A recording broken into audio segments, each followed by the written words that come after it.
Olá, minha gente querida, que a graça e a paz do Senhor seja com todos vocês. Aqui no canal Acima da Média, você tem a oração da manhã de segunda a segunda-feira. Por aqui, Pastor Daniel, começando mais este momento de edificação da sua vida. Para o início deste ano, eu trago aqui no canal Acima da Média uma proposta diferente. Nós estamos estudando sistematicamente o livro de Tiago. E nós vamos discorrer capítulo a capítulo, versículo a versículo de toda esta carta maravilhosa. Nós, no dia de ontem, ao iniciarmos o nosso estudo devocional, trouxemos aqui informações muito precisas. E hoje ainda precisamos dar continuidade, passando aqui para aqueles que estão acompanhando aí o estudo, algumas informações muito precisas. Para isso, 3 orientações bastante importantes. Acompanhe a leitura bíblica com a sua Bíblia na mão, preferencialmente. Pegue um papel e uma caneta e tome nota de todas as informações que você vai receber aqui. E por último, se necessário for, volte o vídeo e anote as informações. Volte quantas vezes você assim desejar.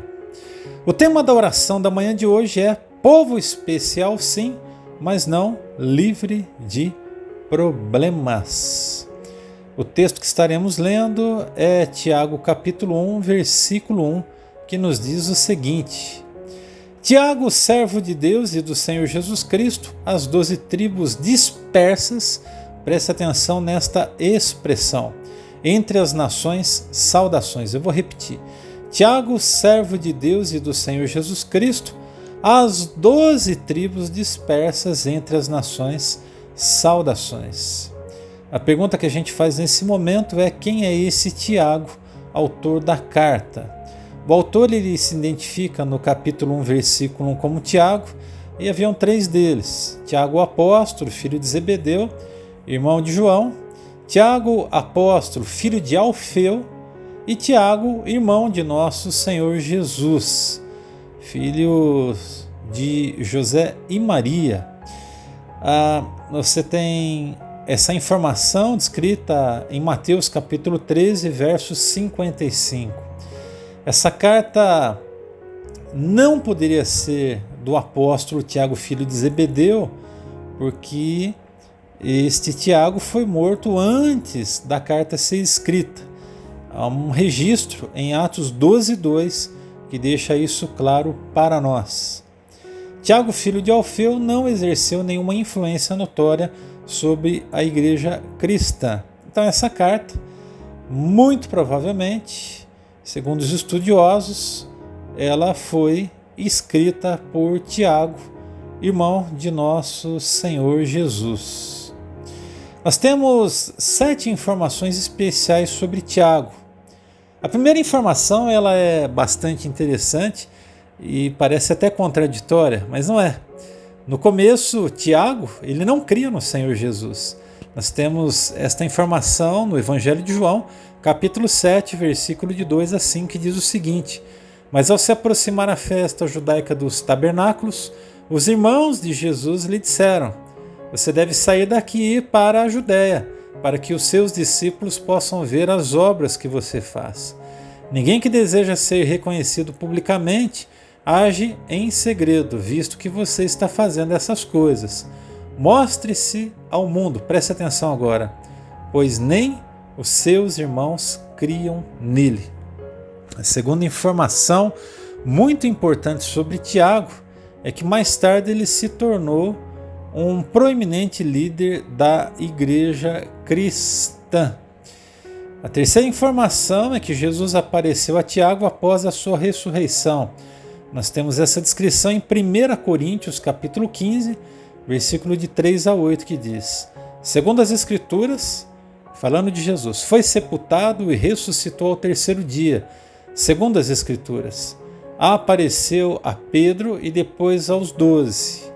Depois disso apareceu a mais de 500 irmãos de uma só vez, a maioria dos quais ainda vive, embora alguns já tenham adormecido. Preste atenção agora. Depois apareceu a Tiago e então a todos os apóstolos. Depois desses apareceu também a mim, Paulo falando, como a um que nasceu fora de tempo. A quarta informação que nós temos sobre Tiago é que ele também estava reunido aos discípulos no cenáculo em Pentecostes. Ato 1,14 nos diz o seguinte: todos eles se reuniam sempre em oração com as mulheres, inclusive Maria, a mãe de Jesus, e com os irmãos de Jesus. Tiago era irmão de nosso Senhor. Em quinto lugar, nós temos a seguinte informação: Paulo chama Tiago de pilar da igreja de Jerusalém em 2,9 de Gálatas, que diz o seguinte: reconhecendo a graça que me fora concedida, Tiago, Pedro e João, tidos como colunas, preste atenção nesta expressão. Paulo também viu Tiago quando foi a Jerusalém depois da sua conversão, isso está descrito em Gálatas 1,19, bem como na sua última viagem a Jerusalém, Atos 21,18. Gálatas 1,19 diz: não vi nenhum dos outros apóstolos a não ser Tiago, irmão do Senhor. Nós temos, diante dessas referências, a evidência de que este Tiago, escritor desta carta, é Tiago, irmão de nosso Senhor Jesus. Mas tem uma quinta informação bastante interessante. Quando Pedro saiu da prisão, ele falou para os seus amigos contarem a Tiago. Atos 12:17 diz: mas ele, fazendo-lhe sinal para que se calassem, descreveu como o Senhor o havia tirado da prisão e disse: contem isso a Tiago e aos irmãos. Então saiu e foi para outro lugar. Uma penúltima informação sobre Tiago: Tiago foi o líder do importante concílio de Jerusalém, descrito em Atos capítulo 15, verso 13. Diz assim a palavra de Deus: quando terminaram de falar, Tiago tomou a palavra e disse: irmãos, ouçam-me. E a última informação tão importante que nós temos aqui sobre Tiago é que Tiago foi apedrejado em 62 depois de Cristo pelo Sinédrio. Meus queridos, embora amado pelo povo, Tiago era odiado pelos líderes religiosos porque ele andava na verdade e pregava toda a verdade. Quando nós lemos o texto de hoje, na descrição nós temos uma referência direta às 12 tribos dispersas entre as nações. E aí vem aquela pergunta toda especial. As 12 tribos referem-se aqui aos judeus cristãos, em 2:1, 5, 7, 8, do mesmo livro aqui de Tiago, que possivelmente se converteram no Pentecostes e foram dispersos depois no martírio de Estevão, em Atos 8:1, 11, 19. Por força ou por escolha, os judeus estavam vivendo por toda parte do Império Romano. Agora eu quero que você preste bastante atenção nas informações a respeito de como é que esses irmãos estavam vivendo. Primeiro, eles estavam sendo perseguidos, sendo livres em Cristo Jesus. Segundo, eles estavam sendo espalhados, mesmo sendo livres no Senhor Jesus. Em terceiro, sendo surrados e mortos, além de estarem tendo seus bens confiscados, sendo livres em Cristo Jesus. Eles estavam sendo oprimidos pelos ricos, sendo livres em Cristo Jesus. Eles estavam sendo surrados por enfermidades, sendo livres em Cristo Jesus. E aí você faz aquela pergunta: por que essas informações? Porque hoje, quando nós olhamos para a nossa condição, hoje nós não estamos sendo perseguidos, nós não estamos sendo espalhados, nós não estamos sendo surrados e mortos, nós não estamos sendo oprimidos pelos ricos e nós não estamos sendo surrados por enfermidades, embora que em alguns aspectos nós passemos por essas situações, perseguidos de forma diferente, espalhados às vezes, não como os irmãos.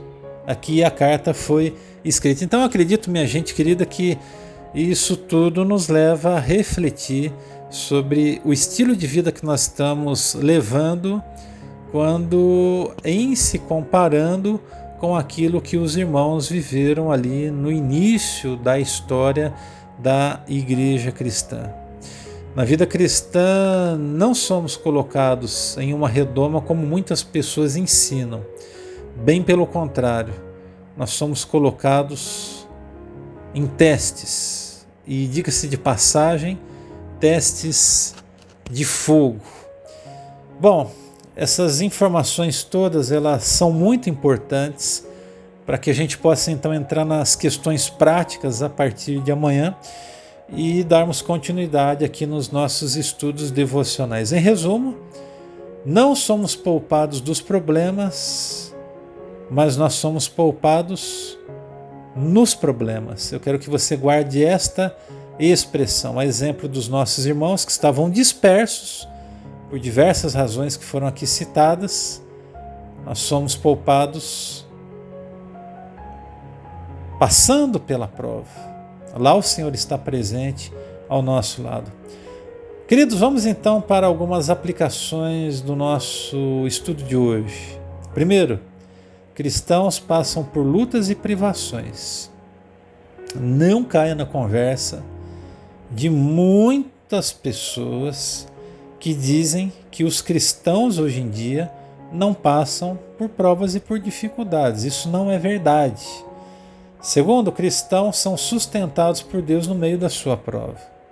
Terceiro, cristãos são especiais para Deus, mas não vivem isentos de aflições, das aflições dessa vida. Não é porque nós tememos a Deus e porque servimos ao Senhor que nós não estamos sujeitos aos testes e às provas dessa jornada. E por último, cristãos precisam orar e acreditar que Deus está presente para os ajudar no momento da sua prova. Amém, meus queridos? Nossa oração no dia de hoje vai ser no sentido de que Deus nos ajude a enfrentar os nossos problemas com confiança, com muita confiança. Amém? Vem comigo nessa oração, em nome de Jesus. Querido Deus e Pai Celestial, nós agradecemos pelo que tens feito e o que farás. Te louvamos porque o Senhor tem nos sustentado. Diferente em muitos aspectos de como a igreja cristã sofreu logo lá no início, no primeiro século, nós passamos por privações e por provas. Há muitos cristãos hoje que estão sendo perseguidos e massacrados, mas nós que estamos aqui nesta realidade brasileira, ainda temos o privilégio de ir, de vir, de proclamar a nossa fé, de professar a nossa fé. Às vezes esbarramos em problemas que, comparados aos problemas vividos pelos nossos irmãos que tinham casas confiscadas, bens confiscados, que eram surrados, que eram presos, que eram cerrados ao meio, nós podemos dizer que temos imensa gratidão, porque isso não acontece aqui hoje, naquela medida não, Senhor. Vivemos em um país onde a perseguição acontece de forma diferente, mas não como fora vivido pelos cristãos do primeiro século. Nos dá fé para perseverarmos e não reclamarmos em meio às provas. E continua nos ensinando aqui nos caminhos de Tiago. Nos abençoa, essa é a nossa oração, em nome de Jesus. Amém e amém. Amém, minha gente querida, que Deus abençoe a todos. Se você foi abençoado, compartilhe esse estudo devocional com alguém e indique esse estudo para que as pessoas possam ser edificadas e possam crescer. Um abração a todos, fiquem com Deus e até a próxima oração da manhã.